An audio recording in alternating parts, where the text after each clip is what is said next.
നമ്മൾ ഇന്നത്തെ ക്ലാസ്സിൽ രാഷ്ട്ര രൂപീകരണ സിദ്ധാന്തങ്ങളാണ് നോക്കുന്നത്. എന്താണ് രാഷ്ട്ര രൂപീകരണ സിദ്ധാന്തങ്ങൾ? ഇവിടെ ഒരു കാര്യം ശ്രദ്ധിച്ച് മനസ്സിലാക്കി വെക്കുക. നമ്മൾ ഇന്നത്തെ ക്ലാസ്സിൽ ഓരോ സിദ്ധാന്തങ്ങളും എന്താണ് എന്നത് മാത്രമാണ് പറയുന്നത്. ഇത് എന്താണ് വളരെ വൈഡായ ഒരു ടോപ്പിക്കായിട്ട് കാണാൻ പറ്റുന്നൊരു ടോപ്പിക്കാണ്. കാരണം ഓരോ സിദ്ധാന്തങ്ങളും പിന്നീട് ആ സിദ്ധാന്തങ്ങൾക്ക് ചുവട് പിടിച്ച് വന്ന ആശയങ്ങൾ, അല്ലെങ്കിൽ ഈ സിദ്ധാന്തങ്ങളെയെല്ലാം എന്താണ് സ്വീകരിച്ചിട്ടുള്ള ജനത, അങ്ങനെ ഡീറ്റെയിൽ ആയിട്ട് നമുക്ക് അത് പഠിച്ചു പോവുകയാണെങ്കിൽ ഓരോ കാലങ്ങളിലും അല്ലെങ്കിൽ ഓരോ കാലഘട്ടങ്ങളിലും ഈ സിദ്ധാന്തങ്ങളുടെ പ്രയോറിറ്റി നമുക്ക് നോക്കി പോകേണ്ടി വരും. ഇവിടെ നമ്മൾ വളരെ ഒരു ക്യാപ്സ്യൂൾ പരുവത്തിൽ എന്താണ് ഈ സിദ്ധാന്തങ്ങൾ എന്ന് മാത്രമാണ് നോക്കുന്നത്.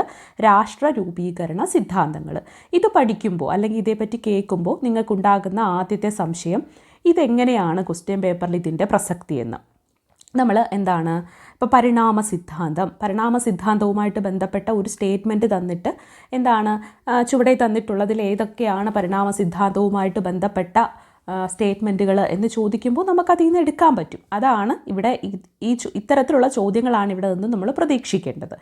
അതുകൊണ്ട് തന്നെ നമുക്ക് സമയം കളയാതെ രാഷ്ട്ര രൂപീകരണ സിദ്ധാന്തങ്ങൾ ഏതൊക്കെയാണ് എന്ന് മാത്രം ഒന്ന് നോക്കാം. നമുക്ക് ഗ്രാജുവേറ്റ് ലെവൽ പരീക്ഷകളിലാണ് കുറച്ചുകൂടി ഇതിൻ്റെ ഒരു പ്രയോറിറ്റി കൂടി നിൽക്കുന്നതെന്ന് എനിക്ക് തോന്നിയിട്ടുണ്ട്. നമ്മൾ സെക്രട്ടേറിയറ്റ് അസിസ്റ്റൻ്റ് എക്സാമിനൊക്കെ വേണ്ടി പഠിക്കുന്ന ഘട്ടത്തിൽ നമുക്ക് ഈ രാഷ്ട്ര രൂപീകരണ സിദ്ധാന്തങ്ങളൊന്ന് മനസ്സിലാക്കി വെക്കുന്നത് നല്ലതായിരിക്കും. ഇത് SCERT പാഠഭാഗത്ത് പറയുന്നതാണ്, അത് തന്നെയാണ് നമ്മൾ പഠിക്കാൻ പോകുന്നത്. നമുക്ക് രാഷ്ട്ര രൂപീകരണ സിദ്ധാന്തങ്ങൾ നോക്കാം. ആദ്യമായിട്ട് രാഷ്ട്ര രൂപീകരണ സിദ്ധാന്തം പറയുന്നത് രാഷ്ട്രം എങ്ങനെ നിലവിൽ വന്നു എന്ന് വിശദമാക്കുന്ന സിദ്ധാന്തങ്ങളാണ് രാഷ്ട്ര രൂപീകരണ സിദ്ധാന്തങ്ങൾ. രാഷ്ട്രം എങ്ങനെ നിലവിൽ വന്നു എന്ന് വിശദമാക്കുന്ന സിദ്ധാന്തങ്ങളാണ് രാഷ്ട്ര രൂപീകരണ സിദ്ധാന്തങ്ങൾ. നമുക്ക് ദൈവദത്ത സിദ്ധാന്തം ആദ്യം നോക്കാം. ദൈവദത്ത സിദ്ധാന്തം. ആദ്യം നമ്മൾ ദൈവദത്ത സിദ്ധാന്തമാണ് നോക്കുന്നത്. രാഷ്ട്രം ദൈവ സൃഷ്ടിയാണ്. രാജാവ് ദൈവത്തിൻ്റെ പ്രതിപുരുഷനാണ്. ദൈവത്തോട് മാത്രമേ രാജാവിന് കടപ്പാടുള്ളൂ. ഇങ്ങനെ പറയുന്നത് ഏത് സിദ്ധാന്തമാണ്? ദൈവദത്ത സിദ്ധാന്തമാണ് ഇങ്ങനെ പറയുന്നത്. രാഷ്ട്രം ദൈവ സൃഷ്ടിയാണെന്നും രാജാവ് ദൈവത്തിൻ്റെ പ്രതിപുരുഷനാണെന്നും ദൈവത്തോട് മാത്രമേ രാജാവിന് കടപ്പാടുള്ളൂ എന്നും പറയുന്നത് ദൈവദത്ത സിദ്ധാന്തമാണ്. രാഷ്ട്രം ദൈവ സൃഷ്ടിയാണ്. രാജാവ് ദൈവത്തിൻ്റെ പ്രതിപുരുഷനാണ്. ദൈവത്തോട് മാത്രമേ രാജാവിന് കടപ്പാടുള്ളൂ. ഇവിടെ ഒരു കാര്യം മനസ്സിലാക്കുക, പല ഭരണാധികാരികളും ദൈവദത്ത സിദ്ധാന്തത്തിലാണ് വിശ്വസിച്ചിരുന്നത്. എന്തുകൊണ്ടാണ്? ദൈവമാണ് രാഷ്ട്രം രൂപീകരിക്കുന്നത്. അപ്പോൾ രാജാവിന് ദൈവത്തോട് മാത്രമേ കടപ്പാടുള്ളൂ എന്ന് പറയുമ്പോൾ അവിടെ രാജാവിൻ്റെ ഒരു അൾട്ടിമേറ്റ് പവറായിട്ട് നമുക്കവിടെ പല ഭരണാധികാരികളും അത് ഉപയോഗിച്ചു. ദൈവം വന്ന് നേരിട്ട് ചോദിച്ച് ക്വസ്റ്റ്യൻ ചെയ്യാൻ വരുന്നില്ല. അപ്പോൾ ജനങ്ങൾ അതിൽ വിശ്വസിച്ചോളും. അപ്പോൾ ദൈവത്തോട് മാത്രമാണ് രാജാവിന് കടപ്പാടുള്ളത്.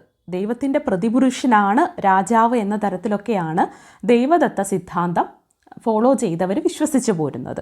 അപ്പോൾ രാഷ്ട്രം ദൈവസൃഷ്ടിയാണെന്നും രാജാവ് ദൈവത്തിൻ്റെ പ്രതിപുരുഷനാണെന്നും ദൈവത്തോട് മാത്രമേ രാജാവിന് കടപ്പാടുള്ളൂ എന്നും പറയുന്നത് ഏത് സിദ്ധാന്തമാണ്? ദൈവദത്ത സിദ്ധാന്തമാണ്. ഇനി നമുക്ക് പരിണാമ സിദ്ധാന്തം നോക്കാം. രാഷ്ട്രം ചരിത്ര സൃഷ്ടിയാണ്. സാമൂഹിക പരിണാമ പ്രക്രിയയിലൂടെയാണ് രാഷ്ട്രം രൂപം കൊണ്ടത്. പരിണാമ സിദ്ധാന്തം പറയുന്നത്? രാഷ്ട്രമെന്ന് പറയുന്നത് ചരിത്ര സൃഷ്ടിയാണ്. കാലാകാലങ്ങളായിട്ട് ചരിത്രത്തിൻ്റെ ഭാഗമായിട്ടാണ് രാഷ്ട്രം രൂപീകൃതമായതെന്നും സാമൂഹിക പരിണാമ പ്രക്രിയയുടെ ഫലമായിട്ടാണ് രാഷ്ട്രം രൂപം കൊണ്ടതെന്നും. സാമൂഹിക പരിണാമ പ്രക്രിയയുടെ ഫലമായിട്ടാണ് രാഷ്ട്രം രൂപം കൊണ്ടതെന്നുമാണ് പരിണാമ സിദ്ധാന്തം പറയുന്നത്. ഇനി നമുക്ക് സാമൂഹിക ഉടമ്പടി സിദ്ധാന്തം നോക്കിയാലോ? സാമൂഹിക ഉടമ്പടി സിദ്ധാന്തം. ജനങ്ങൾ രൂപം നൽകിയ ഒരു കരാറിലൂടെ രാഷ്ട്രം നിലവിൽ വന്നു. സാമൂഹിക ഉടമ്പടി സിദ്ധാന്തം പറയുന്നത് സോഷ്യൽ കോൺട്രാക്റ്റ് തിയറി. ജനങ്ങൾ രൂപം നൽകിയ ഒരു കരാറിലൂടെ രാഷ്ട്രം നിലവിൽ വന്നു. മനുഷ്യൻ്റെ ആവശ്യങ്ങൾ സാക്ഷാത്കരിക്കുന്നതിനു വേണ്ടി അവർ രാഷ്ട്രത്തിന് രൂപം നൽകി. ജനങ്ങൾ രൂപം നൽകിയ ഒരു കരാറിലൂടെയാണ് രാഷ്ട്രം നിലവിൽ വന്നത്. മനുഷ്യൻ്റെ ആവശ്യങ്ങൾ സാക്ഷാത്കരിക്കുന്നതിന് വേണ്ടിയിട്ട് അവർ രാഷ്ട്രത്തിന് രൂപം നൽകി. ജനങ്ങൾ എന്താണ് ഒരു കരാറിലൂടെ, അത് പല തിങ്കേഴ്സും പലതരം കരാറിനെ പറ്റി പറയുന്നുണ്ട്, ആരൊക്കെ തമ്മിലാണ് ആ കരാർ ഉണ്ടായിട്ടുള്ളതെന്നൊക്കെ പറയുന്നുണ്ട്. പല തിങ്കേഴ്സും അങ്ങനെയുള്ള സോഷ്യൽ കോൺട്രാക്റ്റ് തിയറി തന്നെ പലതരത്തിൽ വ്യാഖ്യാനിക്കപ്പെടുന്നുണ്ട്. ഇവിടെ ജനങ്ങൾ രൂപം നൽകിയ ഒരു കരാറിലൂടെയാണ് രാഷ്ട്രം നിലവിൽ വന്നതെന്നാണ് സാമൂഹിക ഉടമ്പടി സിദ്ധാന്തം പറയുന്നത്. മനുഷ്യൻ്റെ ആവശ്യങ്ങൾ സാക്ഷാത്കരിക്കുന്നതിന് വേണ്ടിയിട്ടാണ് അവർ രാഷ്ട്രത്തിന് രൂപം നൽകിയത്. എന്താണ്? മനുഷ്യന് അവൻ്റെ ആവശ്യങ്ങൾ സാക്ഷാത്കരിക്കുന്നതിന് വേണ്ടിയിട്ടാണ് അവൻ രാഷ്ട്രത്തിന് രൂപം നൽകിയതെന്നാണ് സാമൂഹിക ഉടമ്പടി സിദ്ധാന്തം പറയുന്നത്. ഇനി ശക്തി സിദ്ധാന്തം എന്താണെന്ന് നോക്കാം. ശക്തരായവർ ദുർബലരുടെ മേൽ ആധിപത്യം സ്ഥാപിച്ചതിലൂടെയാണ് രാഷ്ട്രം രൂപീകരിക്കപ്പെട്ടതെന്നാണ് ശക്തി സിദ്ധാന്തം പറയുന്നത്. എന്താണ്? ശക്തരായവർ ദുർബലരുടെ മേൽ ആധിപത്യം സ്ഥാപിച്ചതിലൂടെയാണ് രാഷ്ട്രം രൂപീകരിക്കപ്പെട്ടത്.